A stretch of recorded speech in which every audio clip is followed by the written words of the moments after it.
Best type of skin I like to work on is probably just nice white tight skin, you know what I mean? It's just easy to maneuver, easy to manipulate, and it just looks the best.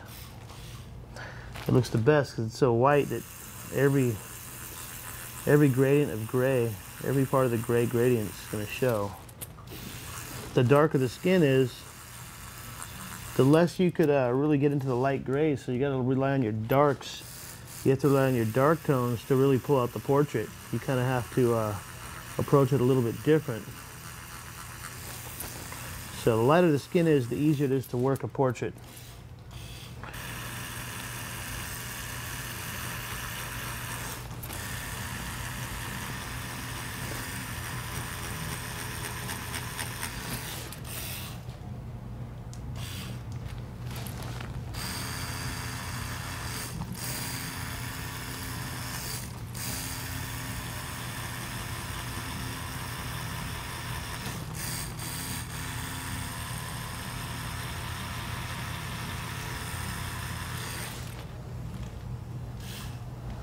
Now that we've kind of opened up the skin, we start introducing a little bit darker tone.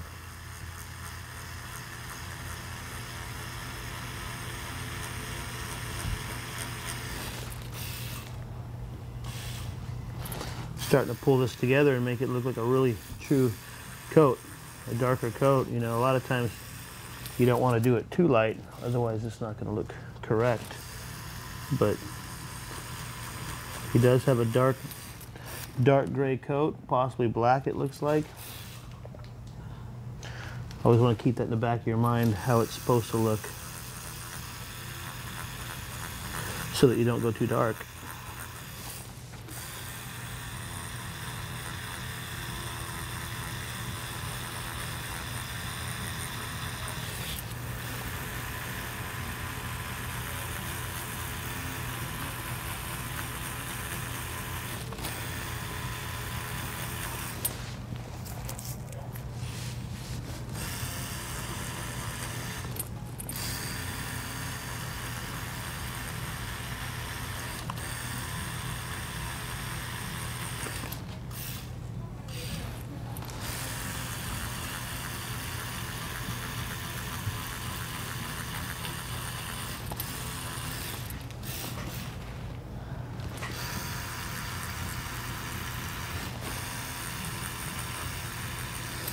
Starting to come together here.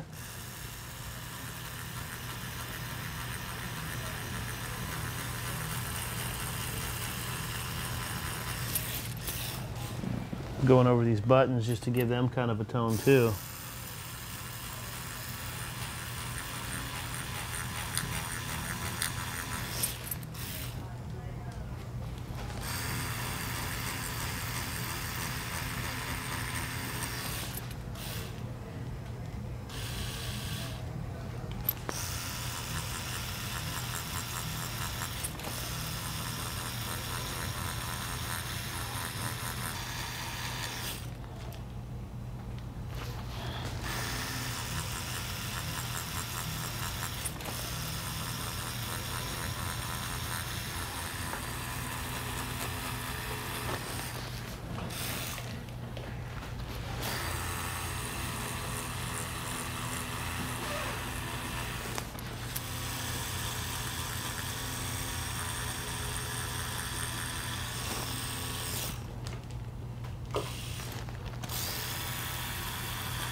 Hopping back to the fine line shading needle, we're going to knock out these buttons. These buttons are pretty much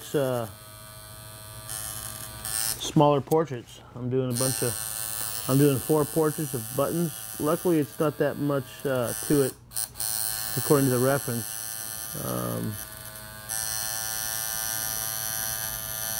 A lot of times when you stare at a portrait and you're doing a portrait and you see buttons or a necklace, it's just a couple strokes of the needle to make it look like the picture.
So just going over the whole entire piece like this, it's a large area to shade. It's really hard to get a consistent shade. Hard to get a consistent shade on a big area. I mean, this area is not too big, but it's still a pretty big area to get an even fade. And the way we do that is just build it up little by little, from light to dark. If you go dark to light, it's a lot harder. Light to dark makes it easy, makes it transitional.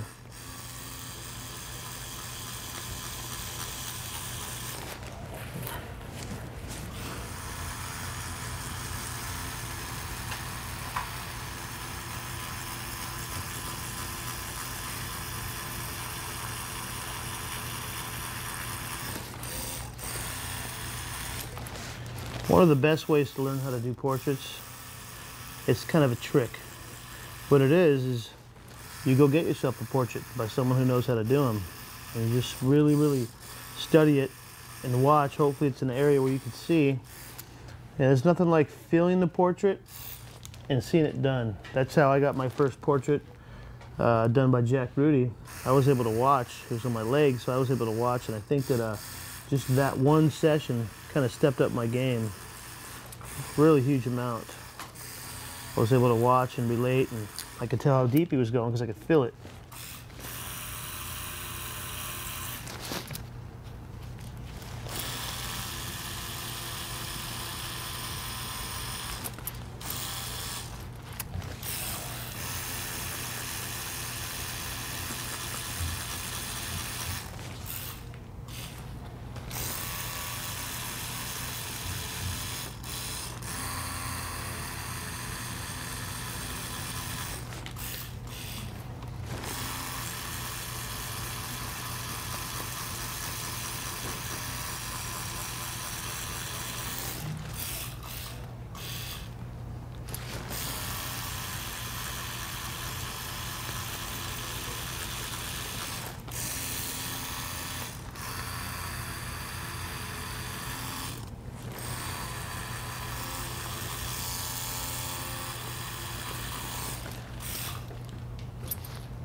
We are coming to an end on the jacket here.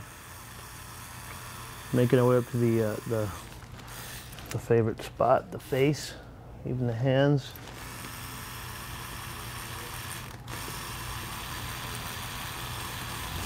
Oh yeah, we're getting close. The collar of the shirt, same thing with the other collar, just making sure that you don't do it too white, or too dark actually. Leave it white, let it breathe. And my reference, all I have is just a little bit of shading right there in the tip. That's about it. Really nothing else.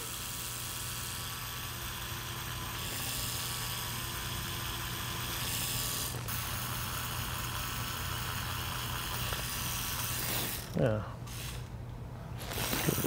Scrub, like a really light scrub. Alrighty, it's gonna heal real nice, real nice. I'm gonna kind of dip into here, get the hand finished.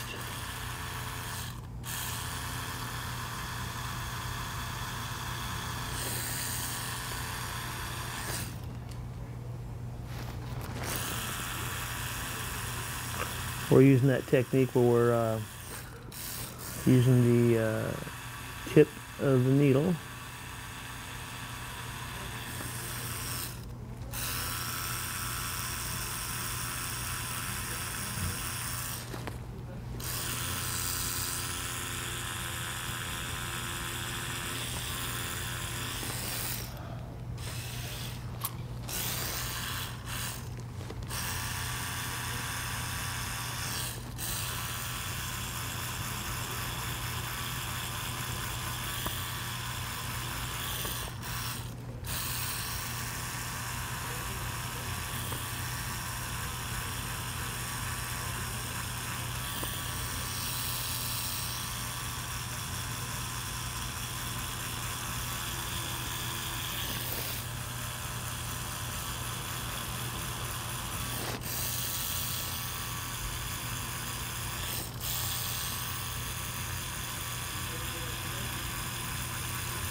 That's why it's so important to have such a good reference, because if you notice how this stencil's not falling off at all.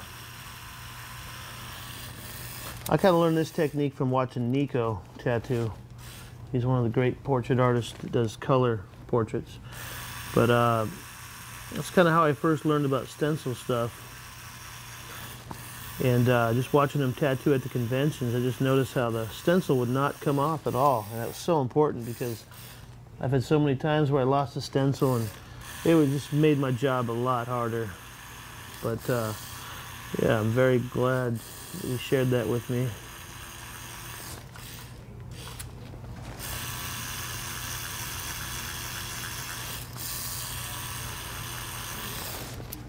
I'm going to go ahead and change to my outliner and just knock out some really tight detail.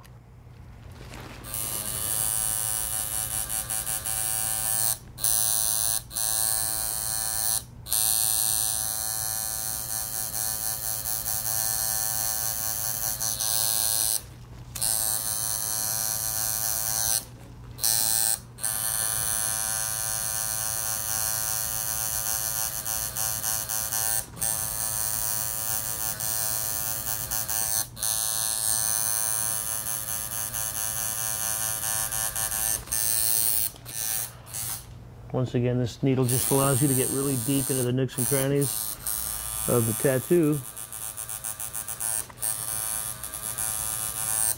And really, there's only two reasons why somebody wouldn't do this. Because, you know, they're just lazy-minded, like I used to be when I first started.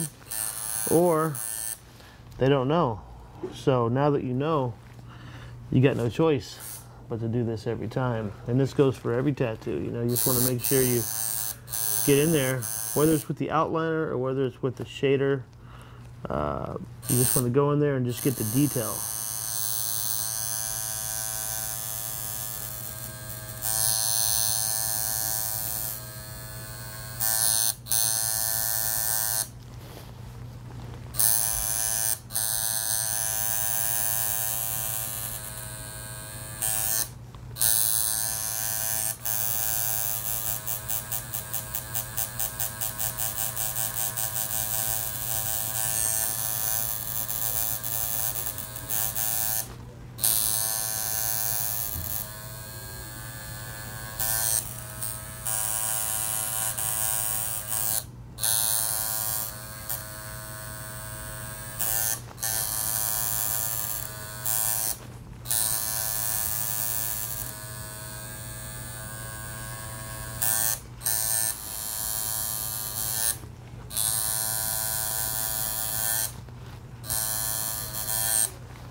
Okay, we're going to kind of do a line right now that separates the tan from the face.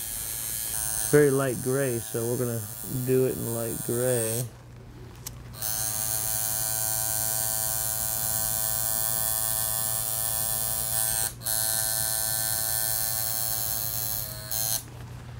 The intensity of the black that I'm using right now, especially for that line we just did, right over here, it's about a 50%.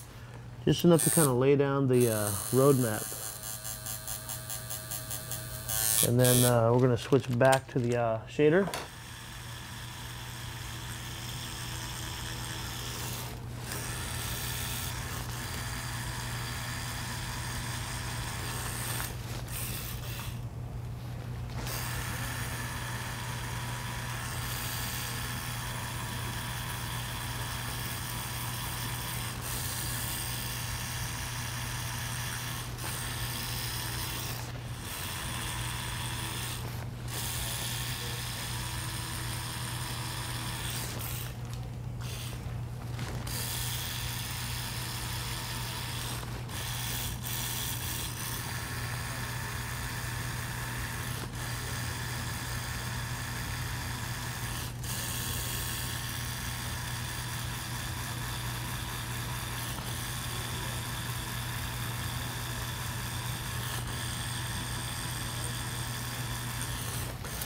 Alrighty.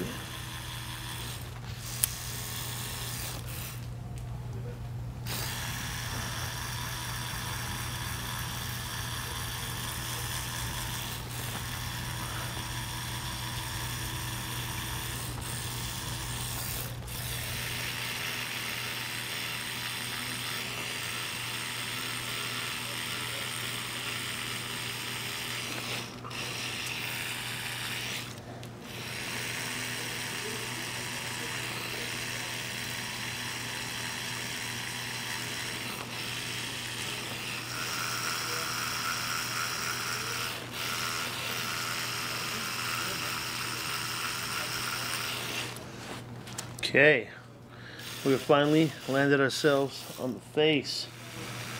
I'm going to just start with the ear and then switch needles.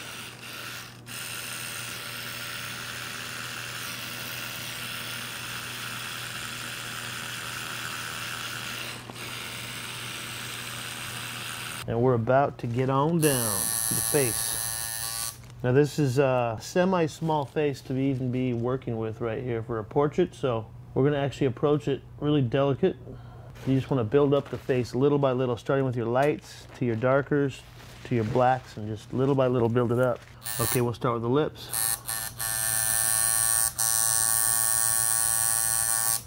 Keeping in mind you're just following that same thing I said over and over again.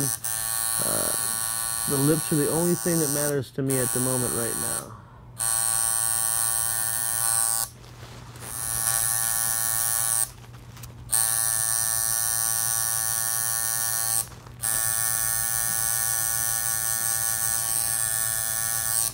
I'm going to kind of approach the face the same way we approach the cognac glass. Just really subtle.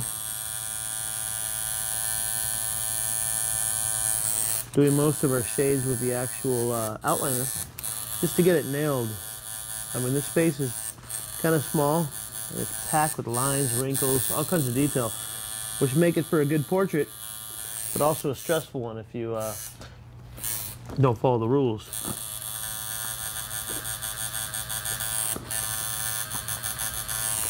Me in general, I like to do my face last because it's where I need the most concentration.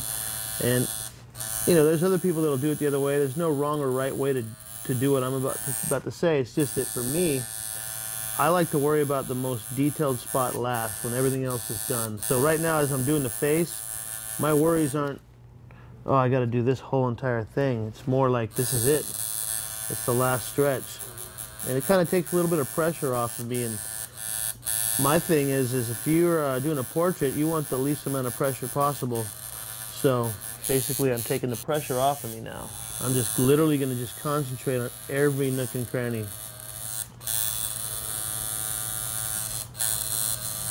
Now, earlier when I talked about looking back and forth at your reference, it doesn't get more detailed than the face. When you're doing a face, that's when you really have to use those rules. They have to really, really apply.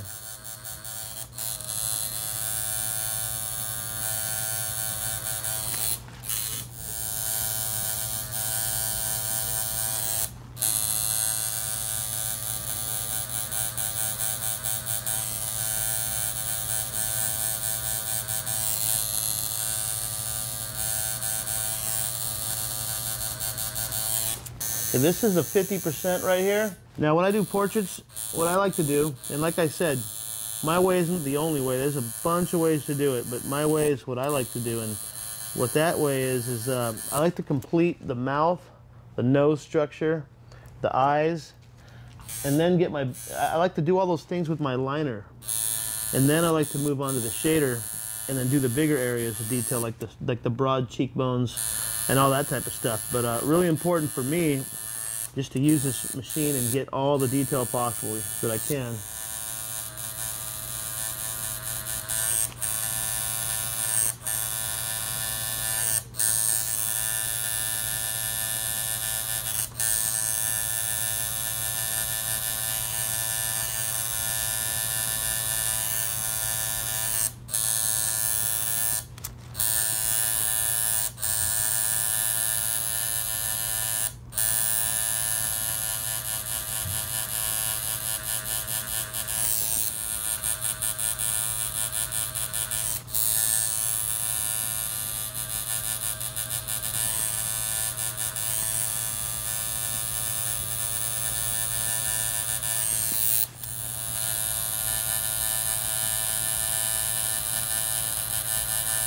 For everyone who's ever trying to do a portrait and trying to get better at it, you got to realize you're always going to be learning how to do better. I mean, I got tattooed by Bob Tyrrell recently, and I learned a lot on portraits, you know. So you're always going to learn. It just comes to the point where it's kind of like, you know, you take the hottest chick you can imagine. If you really break her down, she's going to have a couple flaws here and there, but overall, she's going to be really hot. That's what I like to consider my portraits to be. I'm always going to break them down, and I'm always going to want to do things better, you know, just like anything. But you want to overall make it really hot. You know what I mean? You want to make it super, super fun to look at. And you want to cover all your bases so that if anyone is to really look close at your portraits, the only things you need to fix and get better at are the things that will only make you 10 on a scale of 1 to 10 versus a 9, 9.5. Always understand there's room for growth. And I'll never know it all.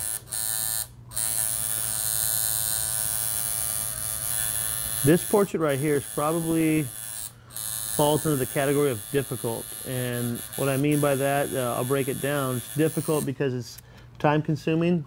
It's got so many different elements that, you know, it's just a time consuming piece. It's got hands, glass, skeleton, face, jacket, you know, fingers, buttons, so it's really detailed. It's really a tough portrait to do, but at the same time, it's just a great portrait to learn from.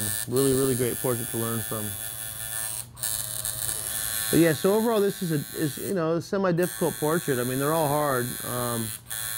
Price-wise, a portrait like this, you know, could run you, you know, $1,000, you know, easy, maybe $1,500, depending on how big you're doing it. That's why it's really important to really master these portraits so you can get people knocking on your door wanting to pay you the money you deserve. The eyes are like the rims on a car. You have them, you nail the eyes and you're going to nail a really good portrait. It's just one of those things where the eyes are so important. It gives it life.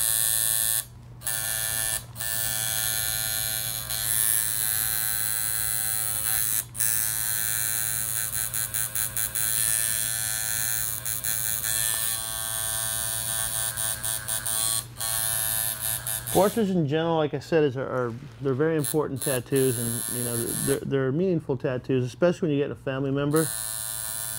You know, people that generally come to me for a portrait, they want you know, a family member, like a kid or a deceased loved one. That seems to be one of the most popular ones I've been tattooing in my portrait career, is just loved ones.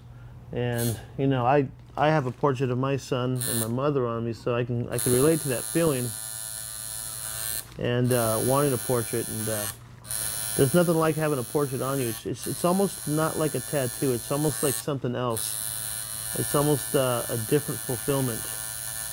Not to mention, you know, having a good portrait on you, you'll have an old lady stop you at a grocery store that never liked tattoos before, but you'll just kind of change her mind about the whole tattoo, just from having a portrait, because it's just so interesting to see a really nice portrait being done. It just looks nice. Every now and then I get lucky and I get to tattoo a celebrity or a musician, like Fieldy, who's turned out to be a pretty nice guy and friend and lives close to our shop. But he's allowed me to do some of my favorite portraits on him, some Bernini portraits and Jesus portrait and a Mother Mary portrait. Those portraits are always fun. It's always a challenge to make sure you leave those guys happy, because you know they're always getting asked to, you know, to get tattooed by everybody. So it's always fun to put a portrait on someone like that, because then they really like it, and it's kind of fulfilling in a way.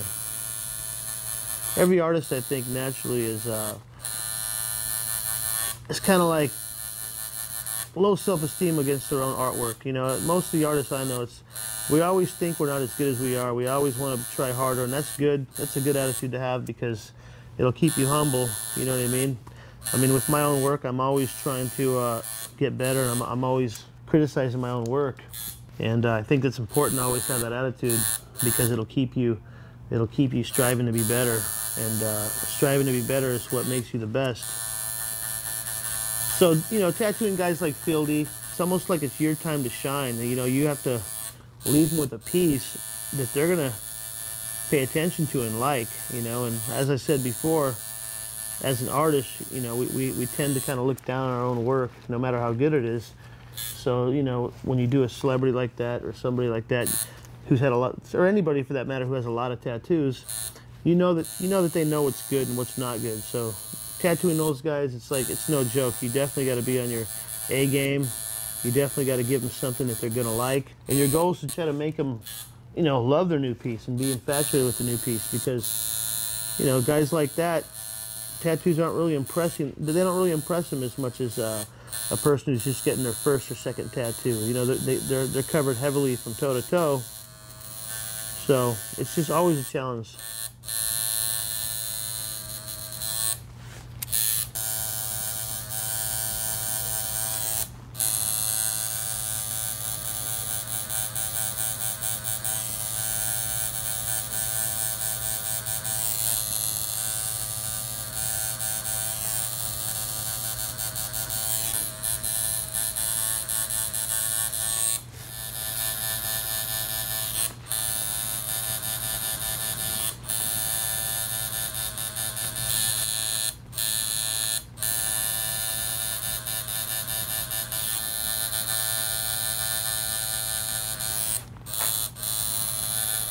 Okay, switching back into the shader, I've kind of worked the tight areas enough to where I'm ready for the shader to start knocking out some of these bigger detailed areas, like the face, hair, and forehead and things like that.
If you're doing a big portrait, you want to make sure the guy has a good pain threshold and pain tolerance, because when you're sitting for 4, 5, 6 hours, you know, you don't want to get into a situation where they want to stop, you know. My portrait from Bob Tyrrell took 7 hours, and it hurt like hell, but I couldn't stop. I had to get done. So you just want to make sure that they have a good pain tolerance, you know, especially if you know it's going to take more than 3, 4 hours. On that note of just making sure they can sit, you know, portraits, you know, they're always better to get done in one session as far as the first pass, you know. There's some portrait artists that like to do a couple passes, you know, and if that's your style, that's cool too, but it's always good just to get at least a pass done the first time around, so that when it heals, everything's even, you know. The way I do my portraits is they're pretty much done. When he leaves here today, he'll have a finished portrait. But what we're going to actually cover also a little bit later on is the proper way to touch up a portrait. One of the most important parts of a portrait, something I've been leaving for last, is as a tattoo artist, you guys know that every tattoo, especially black and gray, tends to fade a little bit here and there. And if you're doing a lion or tribal or a sacred heart or an object type of tattoo, if something fades a little bit, usually nobody's going to be able to tell. But on a portrait, you can't really afford to have the eyes fade or the nose fade or the lips. Things like that, people will kind of know, you know what I mean? Especially a pupil. Sometimes people don't put black and, you know, deep enough in the pupil, and it tends to fade. So when we're talking about touch-ups, which we'll jump into later on in the DVD, we have to actually realize it.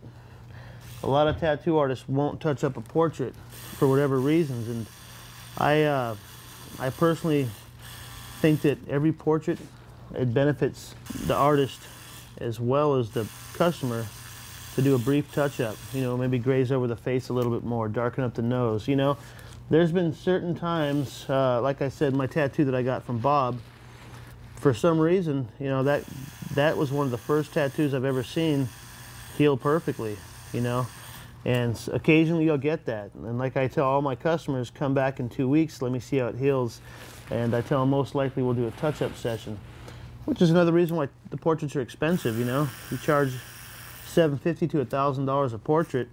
What they have to understand is a lot of times that entails touching it up once again, you know. I'll spend another hour on this portrait 3 weeks from now. But yeah, overall, I really think it's important to touch up portraits. I don't see any reason why an artist wouldn't touch up a portrait, unless they're like Bob and they can just nail it first time, you know. And that has a lot to do with, of course, technique. But then a lot of times, you know, sometimes people's skin just won't take the tattoo as well as others. So, like I say, it's always beneficial to tell your customer that your portraits are going to include a touch-up session, which also justifies the price once again. You know, you're charging a lot for a portrait. You let them know that you're going to have to touch it up again. It's almost like a second session. You know, a lot of times it's the customer's fault that they went swimming or whatnot, and if you have any proof of that, you make them pay a little bit more. But overall, your reputation's on the line. So why wouldn't you want somebody out there walking around with a perfect tattoo that you did to get you more customers? You got to look at the long run. If your tattoo's fading, which is a #1 problem with portrait artists, if your tattoo's out there and it's fading, and somebody happens to look at it, you'll never know what they're thinking in their head. You'll never know that they didn't want to come to you because it was faded, and they don't want a faded tattoo. On the other note is, if that same person sees your tattoo and you happen to touch it up and it looks perfect, now you have another customer. So you just want to always act like whoever's sporting your pieces is going to potentially get you more customers and build up your reputation around town in the tattoo industry. Guys like Bob Tyrrell and Jack Rudy and Nico and Mike DeVries, all these portrait artists, they work hard to get the reputation that they have. You know, it takes 10 to 20 years to make an overnight success, as I heard put it best one time. So these guys are popping up on the scene with these portraits and stuff. A lot of hard work goes into making this happen. All it takes is a little bit more time and a little bit more patience to secure your reputation in the industry as being one of the best.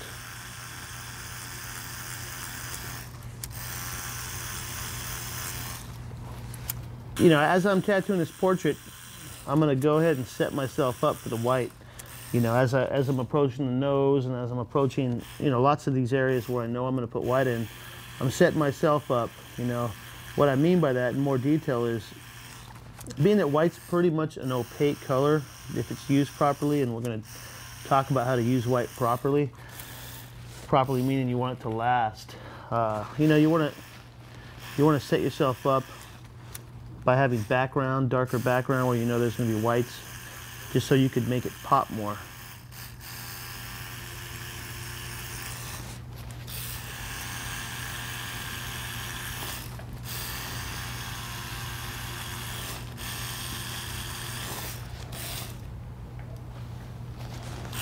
We're going to town on this face over here, trying to just not miss out on any detail.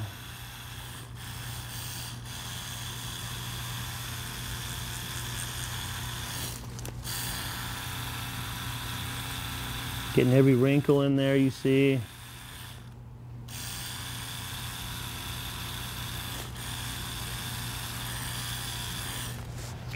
One of the best parts about touching up your portrait is no matter what, you could always add more to it when you have him come back. You know, for example, I'm already knowing that when he comes back, I'm going to add more. I'm going to add more wrinkles. I'm going to define the wrinkles even more. And this portrait's going to look its best after the second session. Chewy from Tattoo Land, excellent portrait artist. He follows this technique very well. And a lot of times I see him going over his pieces, which he's done a piece on me, he's done a portrait on me, and he'll hit it again. And I always respect the fact that he's got his reputation on the line, and he knows that he wants to be known as one of the best tattoo artists doing portraits, so he always makes sure to go the extra mile on you. Mainly these things are about habit. Everything I'm talking about is a habit. I tell people I've been tattooing for so long, I've kind of at times lost the whole mood thing. I don't really tattoo from a mood point of view. I'm rarely in a mood to tattoo, just from life and running a shop and all that stressful stuff. So you really got to learn to tattoo from the mode. You got to learn to snap into tattoo mode. You know, if you're not feeling like doing a portrait, you got to learn how to just get into the mode. Try not to rely on the feeling, because that's what will separate you from being a great tattoo artist. Or I should say great portrait artist.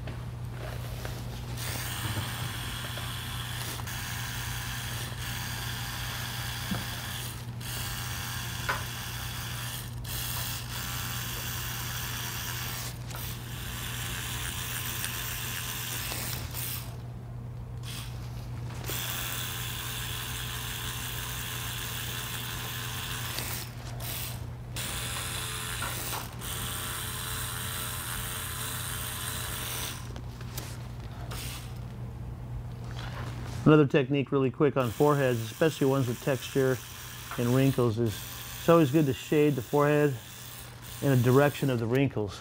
When it heals, it just seems to flow better. It's good to do that with a wash of about a 30% black. Then maybe follow it with a 40 to 50%.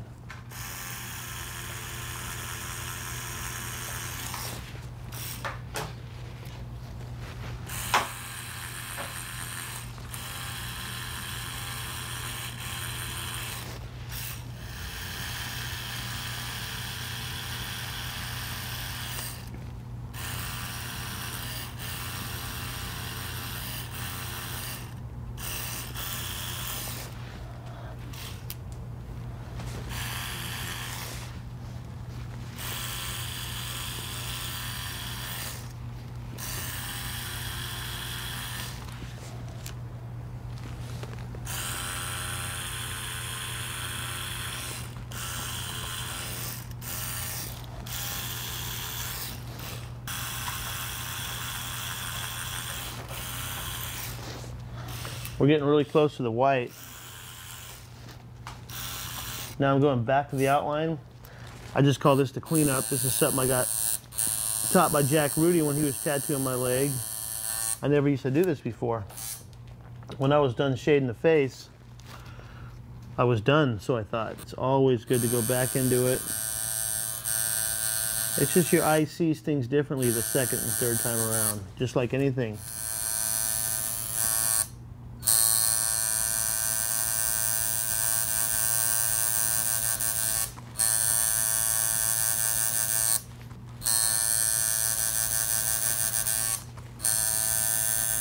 Get to really concentrate on the wrinkles this way as well.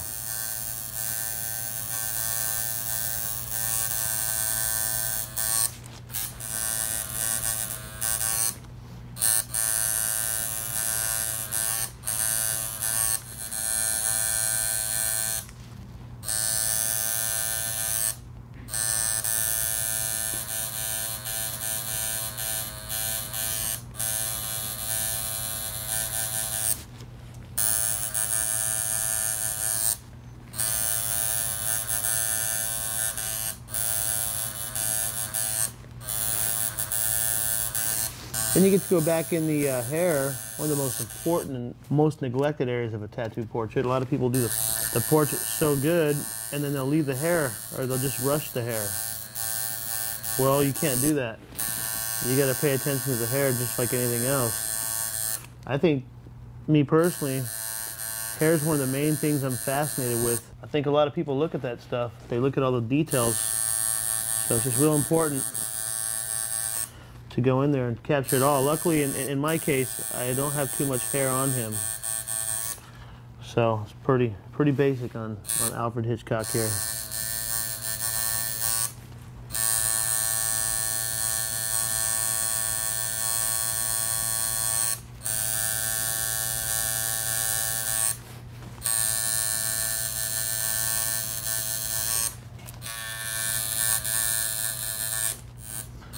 I get to even go in and do more detail on the fingers.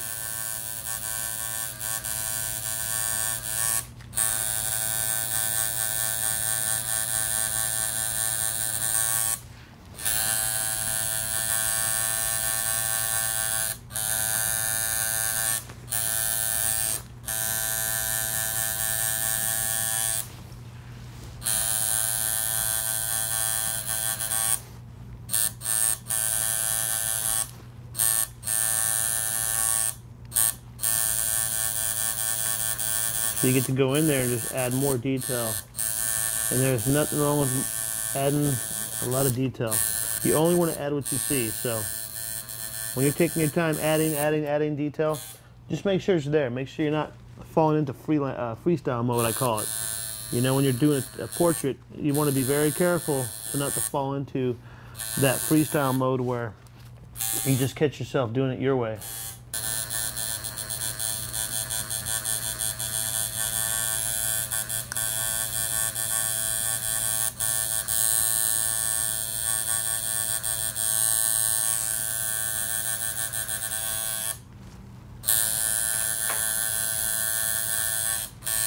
We're coming to my favorite part of portraits, the white. It's not a long session of white, but I'll tell you what, white's one of those things where you want to make sure you do it right. Getting all that black out's very important. One of the main things I like about plastic tubes is it doesn't lodge in there as much as the other metal tubes do. There's a lot of fallacies out there about white, and I'm here to correct the ones I know to be true. The first one is you have to use white properly for it to look properly and last properly. And there's three things you got to know off the bat. First thing is you got to clean out your tube to make sure it doesn't turn brown or black. Second thing is you got to turn up the power high enough to where it gets deep enough to where it lasts as long. And third of all, you got to hit it and move on. You can't stay in a particular area for too long, or otherwise you sacrifice scarring then losing the ink. I'm going to hit this button right here. One of the main mistakes I've seen a lot of people do is they'll use white in a tattoo, but they won't water it down when it comes to fading the white. White's just like any other tone, so you know, sometimes I see these portraits done, there's perfect transitions everywhere with the black and gray, and then they go ahead and mess it up. by putting white in, and it's just too sharp looking. It doesn't look feathered. This glass has a reflection right here. A lot of artists will just do that. They'll put white in. But what they don't do is you gotta dip it in water, just like you do in black and gray. And you gotta fade it out. You gotta vignette it out. Just like a black and gray tattoo. Very important to know that. There's a reason why I did that. It's really simple. That's how it looked on the picture. So you gotta keep that in mind. If you're doing what you see, people are doing these portraits sometimes and they just put the white in there really, really sharp, but that's not how it looks.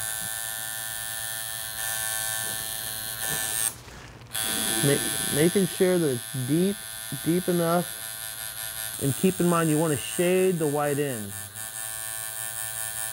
How I'm doing it right now, I'm shading it in. I'm shading it in.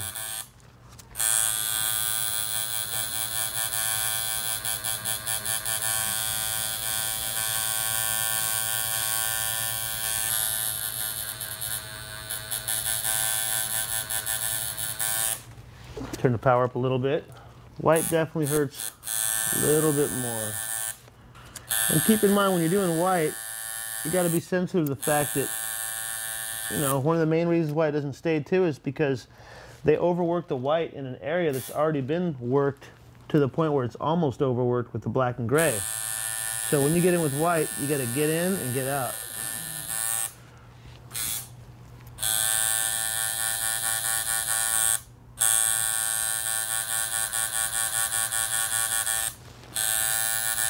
So you're putting your white in really deep, and you're going and getting water, and you're fading it out.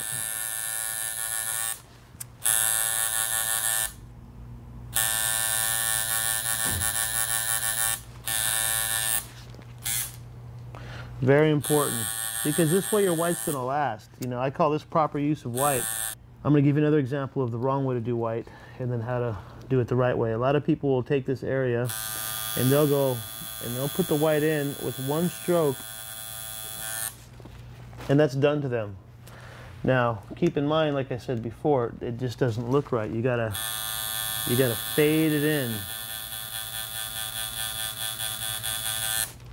Grab some water. It's the best way to do it. Treat it just like a black and gray piece. It works with the same principles. White is the best tool in a portrait. If you use it the right way, you're going to trip people out.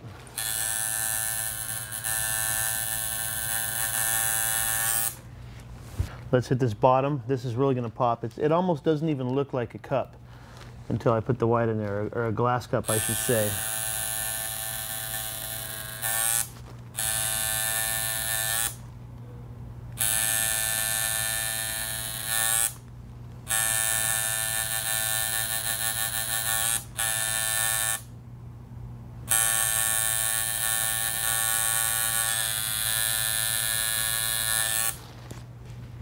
Now you see how it's starting to come to life with the white. Keep in mind, I'm going pretty deep. I'm making sure that it's in there. You know, people say, oh, white doesn't last. Well, what do they mean? Black doesn't last, I can tell them. When you put pitch black in there, how come when it heals, it's not as pitch black as when you first put it on? What it is, it's still a dark tone, but white, what it does is, if it's used properly, it's not going to exactly stay 100% white. But what it will do is it'll stay 80% white, and that's enough to get the results you're looking for. White can last years if it's used properly. Okay, we're gonna go ahead and go back to the face. Do my white on the face. I kind of go in there with a watered down white.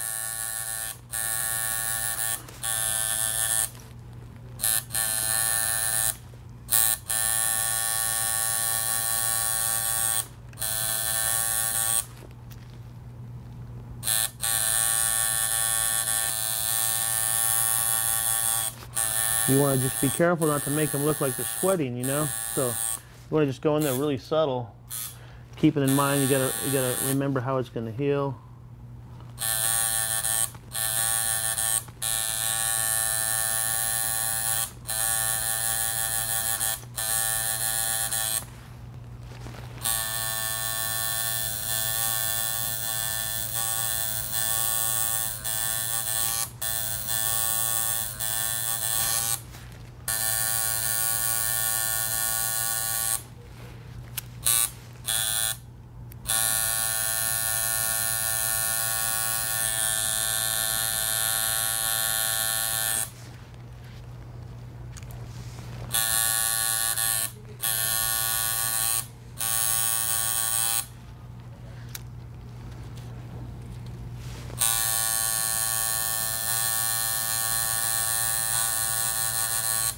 There's a lot of good whites out there. I like to use Star Bright white.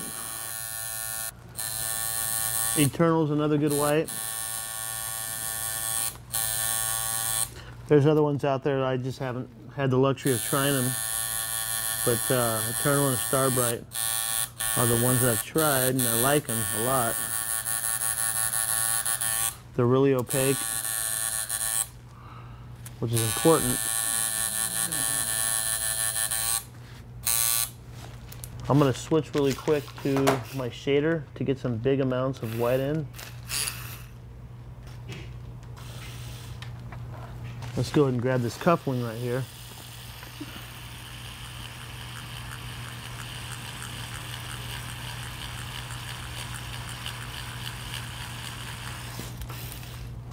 And then we go in with the water just to wash it. Remember, we want gradients with white. White's such an important color to not screw up. One of the easiest things I can tell anybody is just to water the white down. What I mean by water is not putting water in the white, but you dip it in the white. You place it in the skin where you need to, you work it. Right when you need to blend the white into the skin, you come back and you dip it in the water a couple times. And then you bring it back with the watered down white and kind of graze it together, making it look more realistic.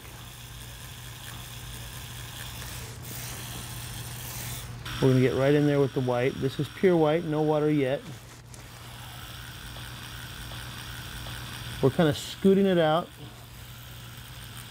I'm going to dip back in the water, and we're going to go ahead and, just like it was black and gray, we're going to wash it into the roundabout of the sleeve. And I'll tell you what, this will last forever, meaning it'll always transition well.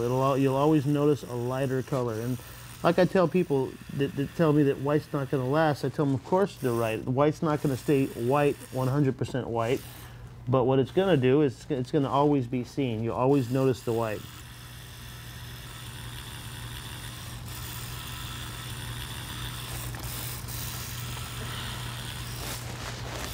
Now we're on the reflective areas of. I'm going ahead and choosing to use the end of the needle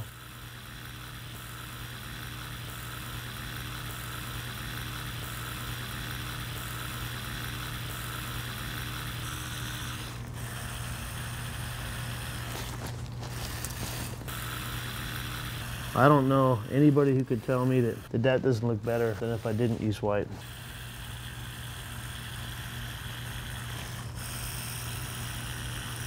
White takes a little bit longer, but it's worth it in the end, especially when you got your reputation on the line and you want to make sure that you're one of the best in the business.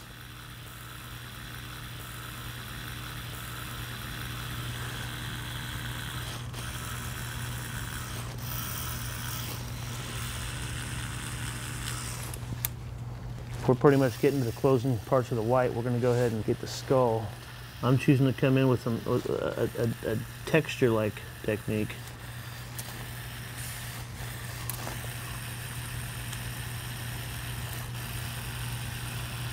I'm laying out my textures. Then I'm going to dip into the water and come back over it and kind of soften out those textures.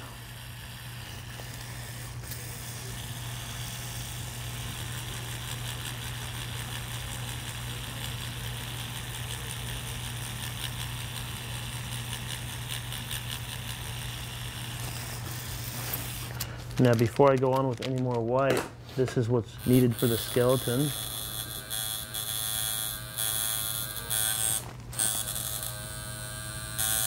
Now you're putting this white in. It's looking like it needs to be washed, wouldn't you say? Now we're going over it with watered down white. We're just going to wash it into the tattoo so it doesn't look so scary and so thick and so heavy. We want to let the white breathe a little bit.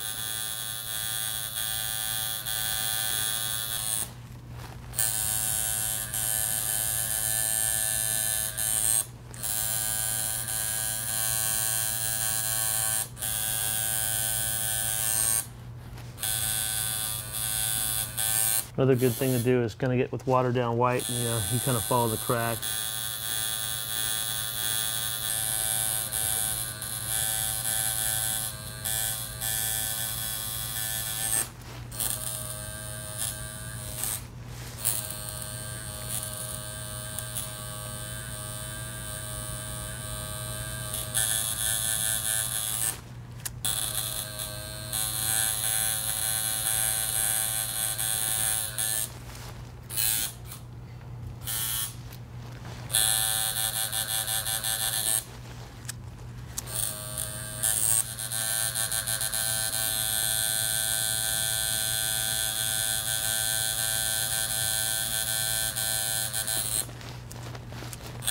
A little bit of reflection in the teeth.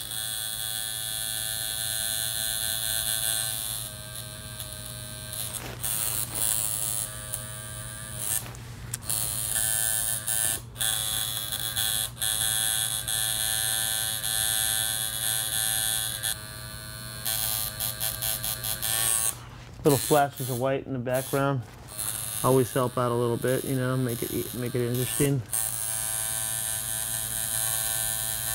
On the touch-up session, I'm going to add a little bit more white even, just to make it even more interesting. That's the good thing about touch-up sessions during portraits. There's always so much you can do. If you're somebody like me that doesn't do tattoos or doesn't do portraits just for the money, you're able to have fun with it. And you're able to say, I'm finished. I like to go over it with a little bit of alcohol and a little bit of soap, just to kind of get that last dot of stencil stuff off. You know, there's a little bit of purple showing through still, because that stuff, like I said earlier, it works. But as far as I'm concerned, stick a fork in it, because you're done. Okay, it's been 3 weeks since we last tattooed, so we're going to go ahead and go in today and touching up the portrait. 3 weeks to a month is generally what I like to give for the tattoo to heal properly. So once it heals properly, it's time to get in the skin. I mean, you got to make sure the skin's healed so that when you go into it, it doesn't cause further damage or further scarring. Now I'm going to show you guys a couple techniques that I like to use to touch up the portrait. So one of the things we want to look for before you start the touch-up is to make sure that there isn't any scarring, any noticeable scarring that's still healing, any shiny, stretchy skin that's still in the process of healing. As you guys know, that's something you don't want to go back into because it'll cause further scarring, permanent scarring actually. So just making sure the skin's flat, not shiny, not scarring, completely healed, no scabs of course, and just ready to go. Okay, I'm going to cover this tattoo and all the techniques for touching up in a way where I'm going to just go ahead and go from left to right, and I'm going to go ahead and explain as I'm working.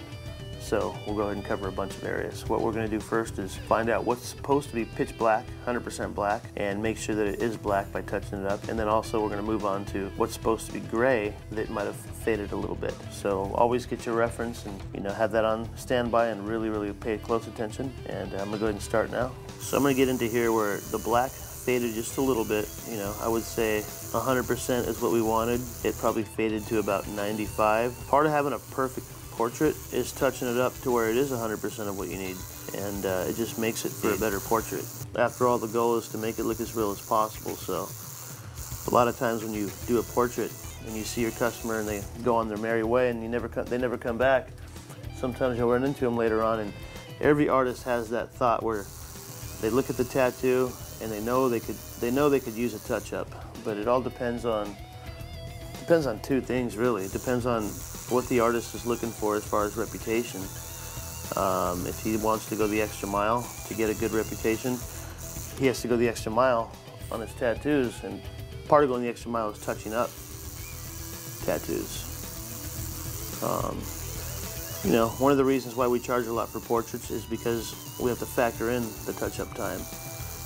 We don't charge them for it because, like I said, it's factored in the original price that should be at least $750, you know, so keep that in mind. Now as we get darker into here, I'm starting to notice that the hand faded a little bit, just a little bit. Some of the grays should be a little bit darker grays, so I'm going to go in there and make them happen. Very important as you're touching up to always refer to the reference. As you can see, it's starting to kind of come to life again.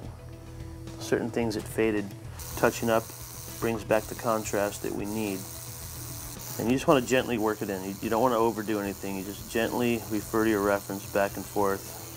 We'll see what the final result is soon. In my cup, it faded. It's kind of about a 80% black in the bottom of the cup. It faded to about a 50 or 60. You almost want to scan the tattoo at the same time. One of the main key factors really is paying a close attention to detail. A lot of portrait artists instantly become 20 to 30% better just by following that rule. Paying attention to your reference and paying attention to detail. The good thing about that is it doesn't require learning how to do that. You know, we can talk about other techniques that take time to learn how to do and master, but paying attention to detail doesn't take time to learn. It just takes determination. It takes a thought pattern of just knowing you have to do it and doing it. Sometimes your mood can affect you're tattooing. But when you tattoo from the mode, kind of like a computer, you just do what needs to be done, you scan through it. All these contrasts we're hitting right now is really starting to bring it to life. Always remember, portrait tattoos need to be touched up, always. The only reason why I'm more prone to touching up portraits versus other tattoos is because we want it to fade the right way when it heals. The final result has to look like the picture, so touching up tattoos, portrait tattoos really helps with that. Make this pop a lot more by adding this dark tone, which faded. And remember, fading has to do with a lot of things. It's not always the tattoo artist not doing the right job. Sometimes people's skin is different than others. The skin rejects the ink, some of the ink. The healing process, maybe, you know, we never know what our customers do once they leave the shop. But, you know, it doesn't really matter because your reputation's on the line. So whatever the case may be as to why it faded, doesn't really matter. You just got to know that it's faded, know how to fix it, and do it. And the benefits is them having the ability to show off a perfect portrait at the bar or the next tattoo convention or wherever they're at. And in turn, that turns out to you getting more customers. One thing that's good to consider is some of you may need a third touch-up session. If you're not confident you can pull it off in 2 sessions, it doesn't hurt to go back and do another session. So now this glass is starting to pop like it's supposed to. It's looking more round and more shiny. Also, too, I'm noticing the jacket is definitely faded, so.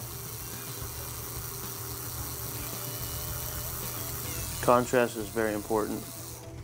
Part of nailing that perfect contrast is in the touch-up, actually, because just when you think you got it down the first time around and it fades, it doesn't have the contrast that it should. Black's probably the most important color to pay attention to when you're doing touch-ups. You want to make the darkest tones that you need stay dark, because that's kind of what pushes every other tone off and sets every other tone off, is that blackest black. A lot of times I'll start a portrait and I'll do the hair first, or I'll do something that's completely black just to gauge all my other tones off of. You know, something like this, the bottom of the post here, it's like just me adding this black right there makes it rounder, and I'm going to come in here right about here. It's faded, it's sort of even toned throughout there, but on the picture it's not that way. So if I come in here, hit that really quick, I mean that little hit right there changed the look of it all.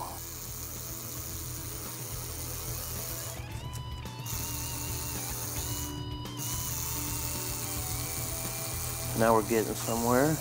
This I want to be perfectly black. It's sort of faded, but come in there with some pure black, set it off.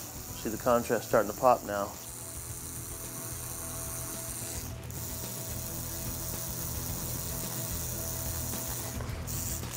That's partially why I like to use rotaries too, because in my experience with rotaries, the hit is so hard, it really packs in the ink to where the touch-ups are kind of minimal. If it's not set properly, your standard machine, there's a lot of bogging down.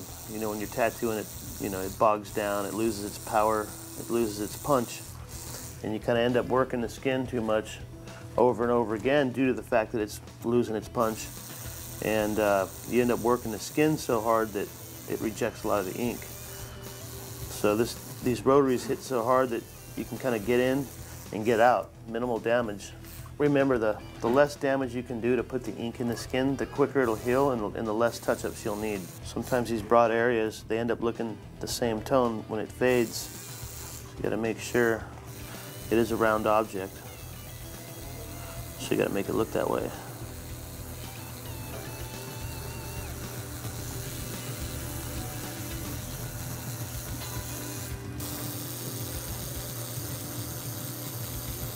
Some of these broad areas where it's a lot of gray and a lot of skin, they definitely need a lot of detail as far as touching up. He has a black suit on, so we're going to darken it up just a little bit, starting with the ends. To me, it faded to where it looks kind of like the same tone.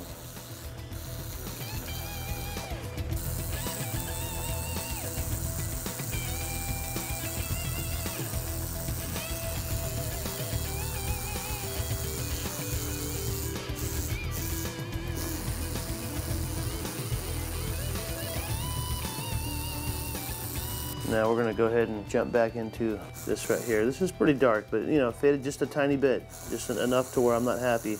I'm going to be picky with myself and just kind of scrub over the whole dark area with pure black again. Sometimes you don't realize how much it faded until you start scrubbing in the black and you start to compare it. The transition from the shadow of his jacket to his hands, little spots didn't heal properly, and it doesn't look right because the hand's kind of hiding within the shadows, so I'm going to graze over it a little bit.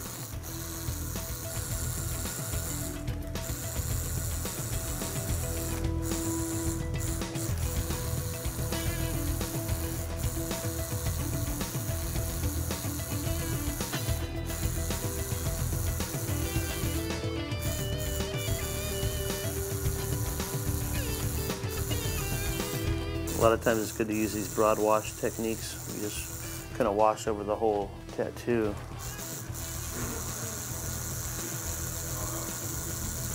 These types of areas right here are kind of tricky. It's really, really hard to notice the subtleties of how they barely didn't make the gradient we need. This area is a 50% or a 40% gray, and we want to bump it up 5 to 10%. That's kind of tricky. You just got to kind of keep testing consistency of the water and ink until you know you got it right, and then add that extra 5 to 10%.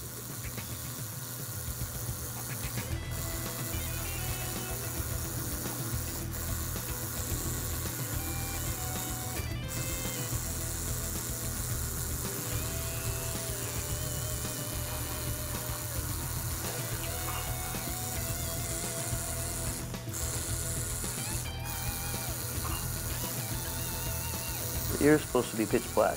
That faded.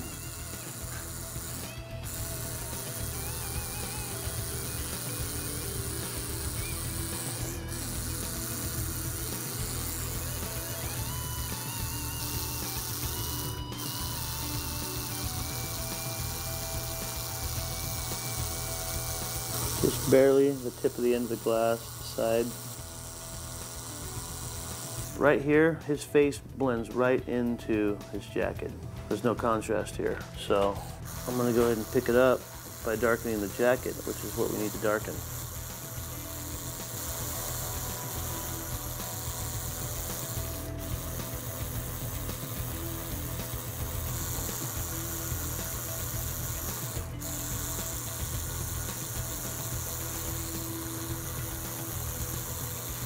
The most important part of the touch-up is the face, especially if that's all you're doing, just a face. I mean, luckily we have so many different elements on this tattoo right here, but the normal portrait is just a face, maybe a little shoulder. You just want to barely go in there and darken up what needs to be darkened. Usually on a face, your lights are already there. It's usually the darkest darks that fade and the in-betweens that fade.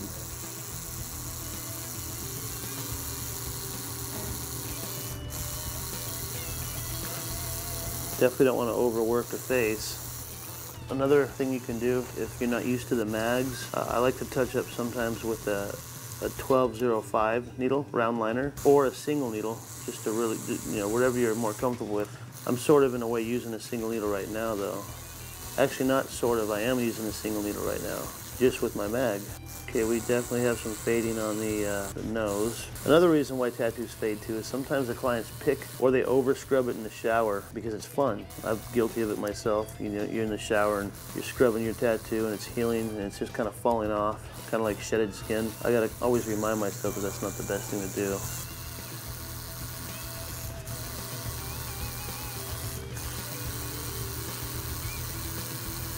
Get those some texture in there.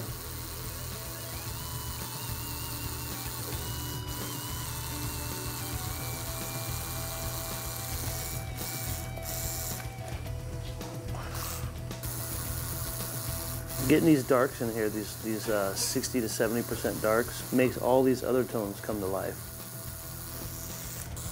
So it's starting to come to life even more with this. And this is basically that concept of playing with your contrast.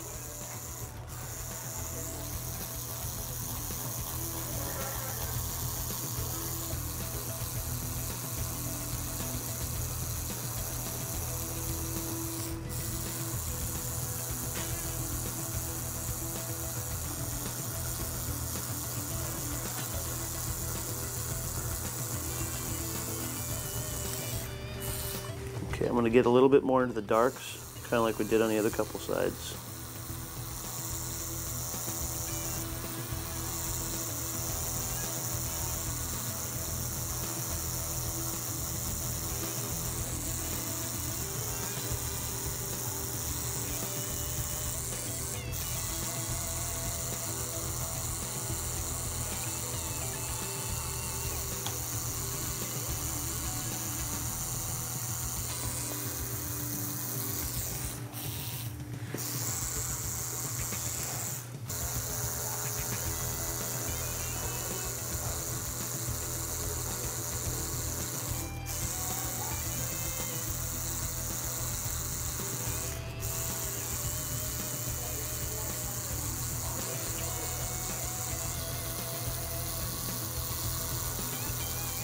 sometimes just adding the blacks, you could almost get away with the touch-up being successful. It just kind of makes every other tone just pop out more.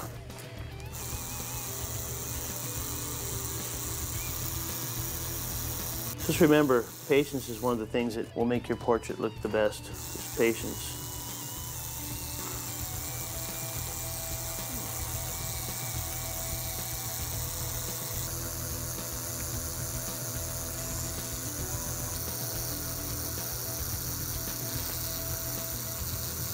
So we're kind of winding it down, just kind of giving it that last little stretch.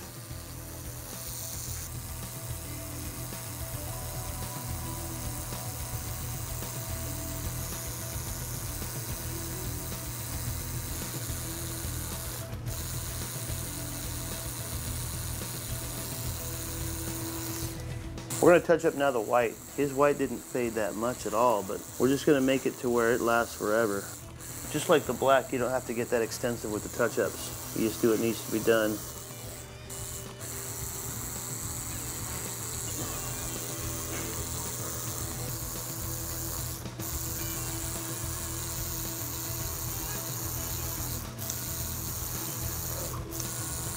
Remember, watering down the whites is always good.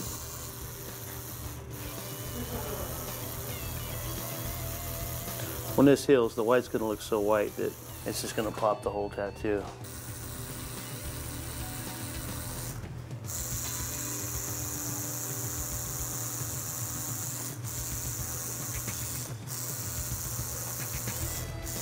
So now we're gonna do a recap of what we've just done. Kind of go ahead and give it a little white down, and you do that last double check, just making sure you got it all. Sometimes you might have to grab the machine again. Everything looks good. We covered a lot of areas. When you look at the whole tattoo towards the end, it looks like you went through the whole thing. You know, it's just, you're adding a little to it here and there, but it's good to just cover the whole tattoo. Getting in there, the darks, the lights, you know, paying attention to the darks is important. Paying attention to those middle grays is very important, always. If you constantly compare to the reference, you're gonna find that you'll automatically know what you missed on and what's faded and what should be black or what should be gray or what should be white. The key rule here to touch-ups is just paying close attention to the reference. This tattoo's gonna heal it beautiful, but like I said, if you guys think you might need a third one, it's not a bad thing to do one more session. Usually it gets easier and easier, so if there is a third session to do, you might only need to spend 5 to 10 minutes on it. I think the total time we spent on this touch-up was maybe a good half an hour. But with all these techniques that we've applied today, this is gonna heal up just perfect. I hope you guys enjoyed the video, but I cannot stress enough to you that this presentation was not just about technique, but also about responsibility to the customer. This isn't a dress rehearsal, you guys. You get one shot at doing a portrait the right way. So learn to master the portrait on paper before you attempt to master it on skin. To see more of my work, go to www.francovescovi.com. Also there, you'll be able to check out my new rotary tattoo machine that I designed. Thank you guys for watching, and may the force be with you.